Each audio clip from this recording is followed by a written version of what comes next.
Alors, peut-être pour commencer l'émission, j'avais envie de vous demander, Abdenour Bidar, qu'est-ce qui se passe? C'est qu'on aurait pu ignorer ce vote.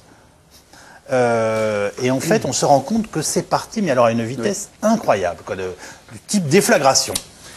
Si on ne l'a pas ignoré, si ici en France on s'en est saisi tout de suite, c'est parce que comme autrefois on disait que Dieu était une passion française, il faudrait dire qu'aujourd'hui l'islam est devenu une passion française.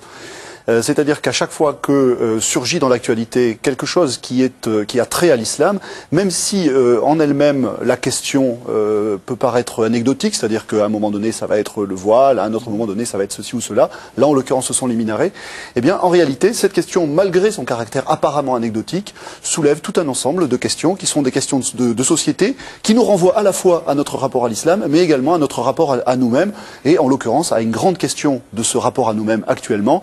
Quelle conception voulons-nous avoir du vivre ensemble et du partage de l'espace public? Mais c'est quoi? C'est du rejet? C'est de la peur? C'est, on pourrait dire, de la réaction de protection en disant l'islam c'est pas en France, même si c'est devenu la deuxième religion française. Voilà.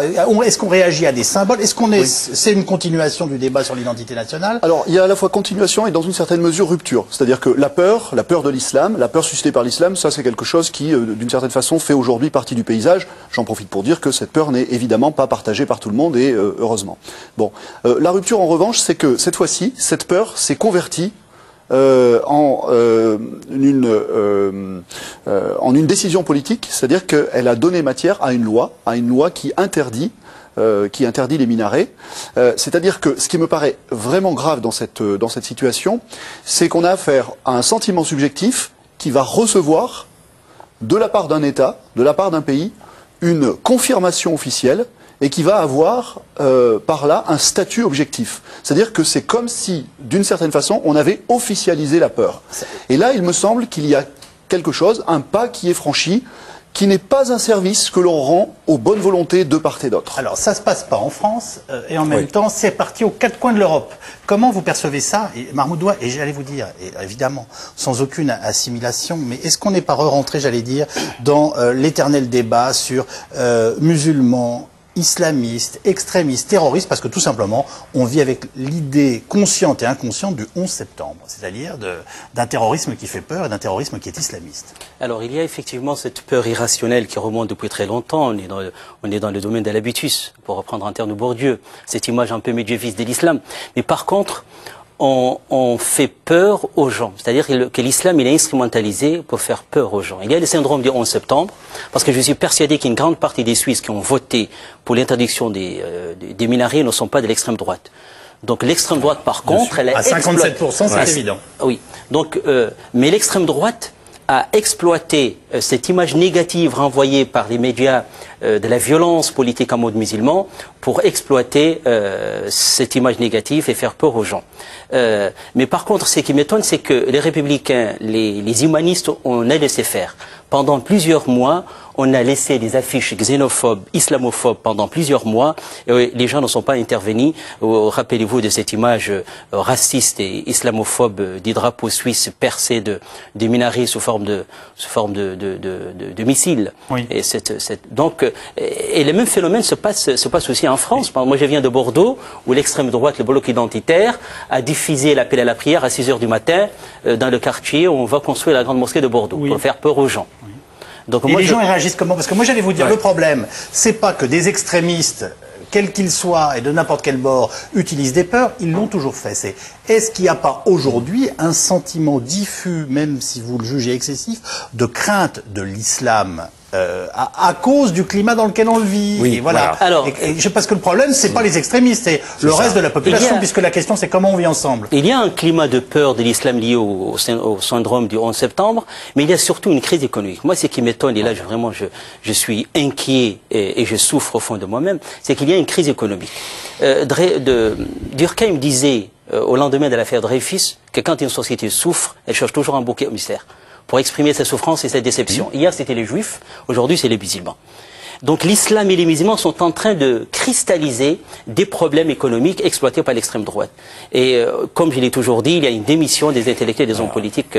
Donc on a besoin d'une campagne d'explication pour essayer de dépasser cette peur. Voilà. Sauf que l'extrême droite ne gouverne pas la France. Et que, donc voilà, je veux dire, aujourd'hui c'est Marine Le Pen qui dit, c'est quand même extraordinaire, qu'elle est devenue le seul défenseur de la laïcité en France. Oui, il faut quand même replacer ça dans son cadre suisse. La Suisse aux 22 cantons qui sont à la Confédération helvétique, ce que sont les 300 fromages à la France, c'est-à-dire des éléments identitaires. La Suisse est un pays où chaque canton a son type de chalet, ça fait 22 types de chalets différents, où chaque canton ou presque a son type de clocher. La Suisse est extrêmement identitaire. C'est la démocratie des petits espaces, disait Solzhenitsyn. Alors cette Suisse, elle se sent encerclée par l'Europe dont elle ne fait pas partie, encerclée par la mondialisation, encerclée par la lutte contre le secret fiscal.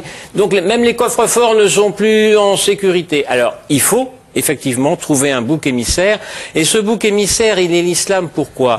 Parce que cet islam qui est pacifique en Suisse avec des Turcs, avec des ex-Yougoslaves, il ne fait pas partie de cette Suisse profonde qui est née finalement de Guillaume Tell. On viendra sur les spécificités suisses, mais j'insiste. Moi, ce qui nous interpelle ce soir, c'est que ça devienne un débat européen à partir d'une votation suisse qu'on pourrait dire, à la limite, ça concerne un petit pays avec ses spécificités, ses identités. Enfin, c'est quand même la une du Monde ce soir. Les minarets suisses attisent le débat sur l'identité française.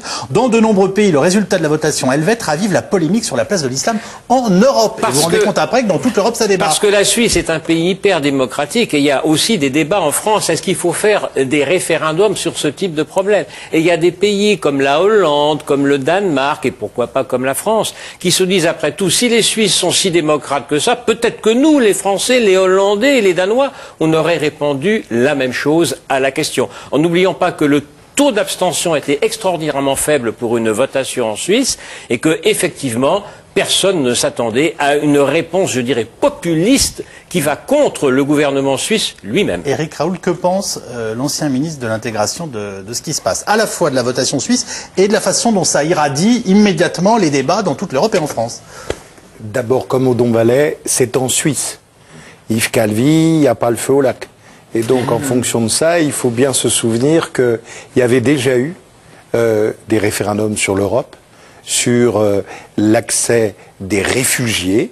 Et il y a plusieurs mois, il y avait eu des votations où l'ensemble de la société suisse s'était engagé, mais où le peuple, lui, avait fait le contraire. Est-ce que vous nous dites l'islam en Suisse, c'est pas l'islam en France? Oui, parce qu'ils en sont encore à l'islam en Suisse. Nous sommes à l'islam de France. C'est pas une formule facile. Non, c'est pas une formule facile parce que, en l'occurrence, ils n'ont pas de passé colonial, nous en avons un. Ils ont une réalité d'habitat qui n'est pas le nôtre, dont Valais le rappelait.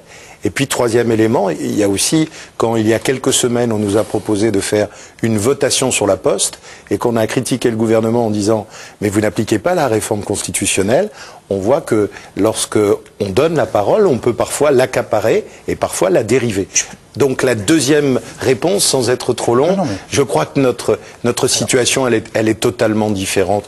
Et sans dire que c'est un problème européen, oui, il faut que l'on accepte l'islam de France. Et d'autre part, nous devons avoir des réponses, mais qui ne sont pas des réponses incomprises ou intolérantes comme celle de la Suisse. Est-ce que ça veut dire que vous pensez qu'il n'y a pas de peur de l'islamisme en France? Si, il y a une peur, mais qui ne repose peut-être pas sur le minaret. Parce que là-bas, on a fait voter les urnes, alors qu'en France, c'est dans le bureau du maire, avec son plan local d'urbanisme, avec son code de l'urbanisme. Ouais. Il y a quelques années, les mosquées suscitaient des pétitions, et bien maintenant, elles créent des réunions. Et en l'occurrence, dans beaucoup de villes, petites ou grandes, les choses sont acceptées. Vous savez comment je l'ai compris? Un jour, je suis allé aux fêtes de l'Aïd, dans la ville de Clichy-sous-Bois, et j'ai dit quelques mots. Et il y a un jeune musulman qui a dit « Mon petit frère, il est dehors, les pieds nus, et il fait froid. » Ce jour-là, j'ai pris la décision, avec mes collègues de Clichy et de Montfermeil, de tout faire pour qu'il y ait une maison, avec ou sans minaret, pour les musulmans des quartiers où j'habite.